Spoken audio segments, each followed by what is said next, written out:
भारत और पाक के बीच संघर्ष के बाद फिलहाल सीमा पर शांति दिख रही है, लेकिन दोनों देशों में तनाव बना हुआ है।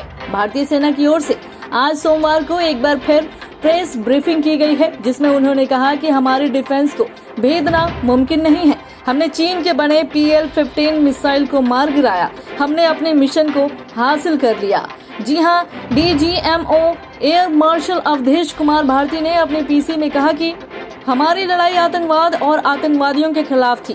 7 मई को हमने सिर्फ आतंकवादियों और उनके ठिकानों पर ही हमला किया था, लेकिन अफसोस है कि पाकिस्तान सेना ने आतंकवादियों का साथ देना उचित समझा और इसे अपनी लड़ाई बना दिया, जिसके बाद हमने उसका करारा जवाब भी दिया। उसके साथ साथ उन्होंने ये भी कहा कि भारत और पाकिस्तान के बीच सीज फायर हुआ है, लेकिन भारतीय सेना अगले मिशन के लिए तैयार है।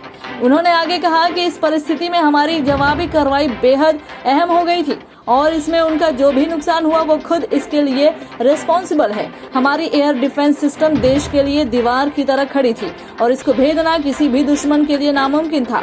उन्होंने कहा कि हमने कल आतंकवाद पर किए गए ऑपरेशन पर आपको ब्रीफ किया था। हमने आतंकवादियों को नष्ट किया है।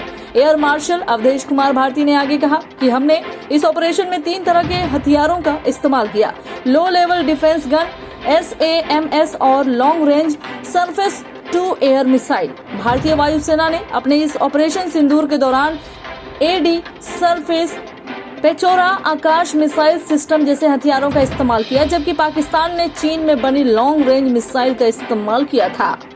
इतना ही नहीं, एयर मार्शल भारती ने कहा, पाकिस्तान द्वारा इस्तेमाल किए गए ड्रोन और मानव रहित लड़ाकू हवाई वाहनों की कई कोशिशों को भी स्वदेशी रूप से तैयार किए गए सॉफ्ट और हार्ड किल काउंटर US सिस्टम और अच्छी तरह से प्रशिक्षित भारतीय वायु रक्षा के लोगों द्वारा नाकाम कर दिया गया। एयर मार्शल भारती ने आगे कहा, भारतीय सेना ने संभावित PL-15 air to air missile का मलबा दिखाया है, जो चीन में बना है और जिसका इस्तेमाल पाकिस्तान ने भारत पर हमले के दौरान किया था।